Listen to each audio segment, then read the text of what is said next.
the group that most wanted to be back in the office, the group that polls highest for return to office, is the entry level and call it the first 5 years of your career.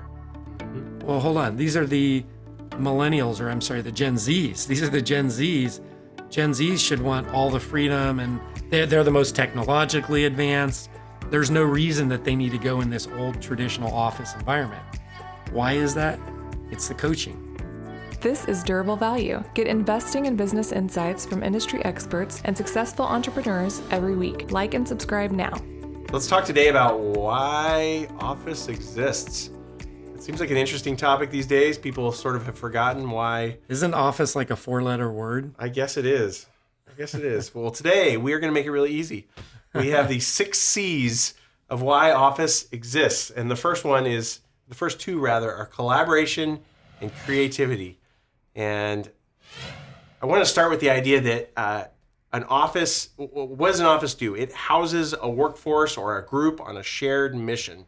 And what's interesting is in a functional office environment, people come from a lot of backgrounds. You might have a CEO that lives in a very fancy neighborhood. You might have other people that live in less fancy neighborhoods. You might have people commuting from different cities and different towns. They come with their individual story. They come with their history. They come with their work experience.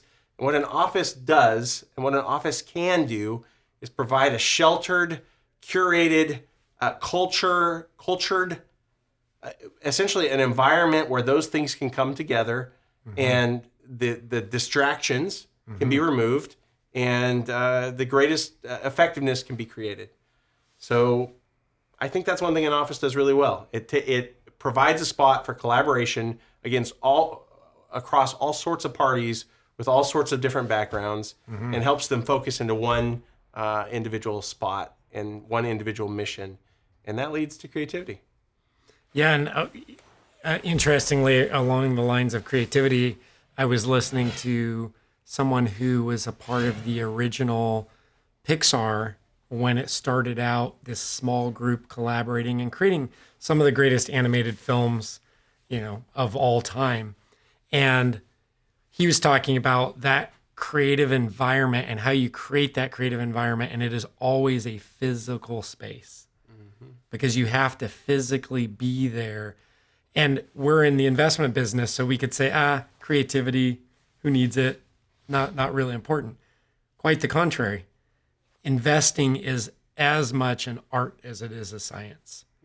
And our ability to solve problems, to think creatively about how we're addressing issues, how we're attacking a strategy, you just can't do it sitting in your room in your cramped apartment or the closet that you've taken over as an office in your home. I think we sort of live in a commoditized world where our time is commoditized. My phone, even as I'm sitting in this interview, has dinged and buzzed, and it's trying to tell me things, some of them important, some of them not as important. Some of them are reminders that were said a long time ago. But our mission requires original thinking, original thought. It requires a white space where we can develop and execute plans, hold each other accountable, build friendship and bonds. And it's almost a luxury to get to work in an office with coworkers on a regular basis. Yeah. We all have chosen to leave our other worlds behind for a bit and to come here and to do our specific mission together. Yeah. And that is an ancient luxury. It's something you don't see as much anymore. There was a study that I was reading that essentially said that in high-performing office environments, employees prefer to be in the office. But the flip side was, it showed that, quantitatively through surveys, in low-performing office environments, less productive office environments, people preferred to work from home. And so that really touches on when people come to the office, they're making a choice. They're saying, this is where I want to be. And now it used to be, which office environment do I want to be in? Now it's, do I want to be in the office at all? Yeah. And so as employers, it becomes even more important that when an employee walks into the door, this is a place that they want to be. This is a place where they thrive and they grow. And a big part of that, one of the other C's, is culture. Culture eats strategy for lunch. I think that was a famous Peter Drucker quote. Culture is, it is the currency really under which we trade. Compensation, they show time and time again that compensation is one of the things that people look at when they're deciding to stay with a company or move, but it's never the number one. Yeah. It's always down the list, 4, 5, 6. Culture is something that makes people, I mean, there's two sides of that. The bad culture makes people not want to be there, not want to show up, dreading going to work. But what we find in our company is culture is a dynamic, exciting, and invigorating, energizing force. Yeah. When we walk in the office, it is a fun place to be. People have mutual respect for each other. They enjoy the work they do. We operate at a world class, and that the culture that goes through that office, you absolutely cannot replace that. So companies that have a poor culture, yes, outsource, get out of the office. In fact, your company might do better being out of the office than in the office. But companies that have a dynamic and energizing culture, you absolutely can't replace that with a virtual environment. Think about what people want. They want more good stuff and less bad stuff. Mm-hmm.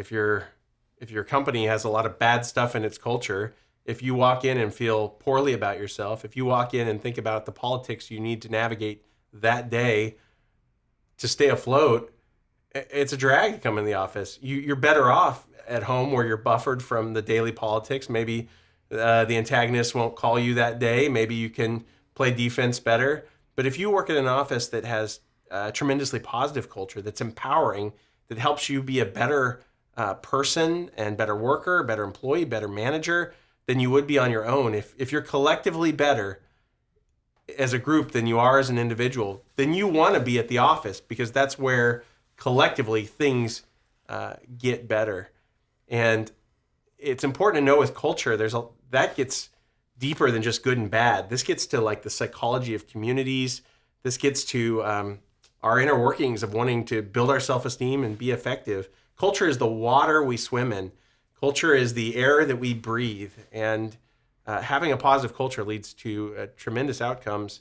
And I think that an office building, good, bad, or otherwise, is a great place for a company to hold and contain its culture so that when those people walk in the door, they are lifted when they walk in, and it's a positive thing. So you can almost I add real fast, though, Ryan. We are really careful about our culture here. Our admin staff that's at the front of the office, when you walk in, they see themselves, and we train around this, that they're customer service people. Our highest cost is our team, and we make sure that the coffee pot is full, that the kitchen is stocked, that there is food regularly, that when they come in, they are greeted and appreciated because we appreciate them and we rely on them. Yeah, you can almost call an office building a culture keeper. Yeah. And that can, again, be good or bad, but it embodies, the culture of a company is contained within the walls of that place. Yeah. Another one of the C's that we talk about is coaching. What's interesting, again, another survey that showed recently was senior level people, they liked being in the office. And if I remember correctly, the conclusion was more around their traditional nature of being in the office, and being in the office felt like work. The mid-level, those who are kind of like mid-career, they were the ones least wanting to be in the office because they had already started their career, they knew where they were going, and they were also, by the way, in their personal life, at a stage in their life where they have a lot of other pulls. And so, the appeal of being a home or not spending time in the commute was important. the group that most wanted to be back in the office, the group that polls highest for return to office, is the entry level and call it the first 5 years of your career. Well, hold on. These are the millennials, or I'm sorry, the Gen Zs. These are the Gen Zs. Gen Zs should want all the freedom, and they're the most technologically advanced. There's no reason that they need to go in this old traditional office environment. Why is that? It's the coaching. It is the mentoring. It's the mentoring aspect. They intuitively have this desire to learn, to be inculcated with the wisdom, the collective wisdom of those who have been in the business longer. And so they know how important that culture, or that, the coaching aspect is. Yeah. You can't coach through a Zoom meeting. You just can't. Not very well. You can supplement. Yeah, exactly. The last part to this would be convenience and concentration. And certainly an office can create that. When you're working from home or an apartment, I've got kids and a wife and a puppy and, a house that requires effort to maintain. When you're in the culture, when I'm in the culture of my house, for me personally, it's pretty hard to separate. There are other demands that I care about. My daughter walks in the door and wants to talk, and I want to talk to her. And but it's helpful for me to be able to compartmentalize my life a little bit and to come to work and do epic work in an epic location, and then go home and try to be an epic father and husband and home person. But both of those, it's funny how like place makes a thing. I mean, the same way when you dress up, if you wear a suit and tie, you tend to feel like a suit and tie kind of person. And if you're wearing shorts and flip-flops, you feel like a shorts and flip-flops kind of person. Well, when you're in a house, you feel it. For me, I feel like a home person. And when I come to work, I've got my game face on, and I'm here to move the mission of the company forward. And work is designed, an office building is designed to remove distractions. So you come to an office building, hopefully it's quiet. Hopefully you have a place where you can concentrate. Hopefully your computer is set up in a perfect way so you can see the things you need to see, the inputs, and make the decisions you need to make. Hopefully it's obviously air conditioned and there's snacks or there's a refrigerator. But I mean, all the things that you could need to accomplish a work mission should be in an office building. And those aren't laid out quite that way in a home. Well, and when you talk about convenience, on the one hand, we think of, there's a coffee machine, there's a stock supply room, whatever. But convenience also relates to the efficiency of getting work done. The convenience of, I've got a problem. I know that Sarah is right down the hallway, and I can go talk to Sarah, and she's going to give me the answer that I need. She's going to help me solve that problem. So part of that convenience is the convenience of the shared mind that is available. I was talking to a friend who, their company, it's a large winery actually, and they were all working from home, and he was talking about how he went in the office and there was a particular issue that arose, and it just so happened that the two other people that would be able to solve that issue were in the office also. And he was talking to me about how the efficiency with which they got that issue solved was unparalleled. When they were working remotely, it was, are you on a Zoom meeting? Okay, you're not. I got to schedule a Zoom. Then I got to get this other person on the Zoom. Then we're all going to talk together. And after that, we're going to have follow-up Zoom meetings. And yet when you're in the office, that convenience of being able to get together and huddle and solve the problem efficiently. Yeah. Yeah. So I think in today's world, the big question is the both and. How do you channel a great culture, highly convenient, coachable office, and make use of technology, make use of talent that is remote? And I think that we're not talking today about how there should only be an office. We're talking about how an incredible office can be accentuated by a technological platform and by talent in other areas. And Yeah, even today in our company, we have somebody who works remotely in another state who works for us or does work for us. We have a few people who drive into the office 1 or 2 days a week, and they work because of the distance of where they drive and the type of work they do. We have other people who have flexible work environments. So I think the broader theme is that the centrality or the necessity of that place of work is really critical. And yet what we've learned through this environment is that there are a lot of nuances to that. It's not, and larger companies, by their very nature, they have to take a structured, we're doing this, we're doing that. As a small company, we have the ability to understand people's situation, to understand the dynamic of the type of work that they do, and fit the work, the most effective work environment for that person. Mm-hmm.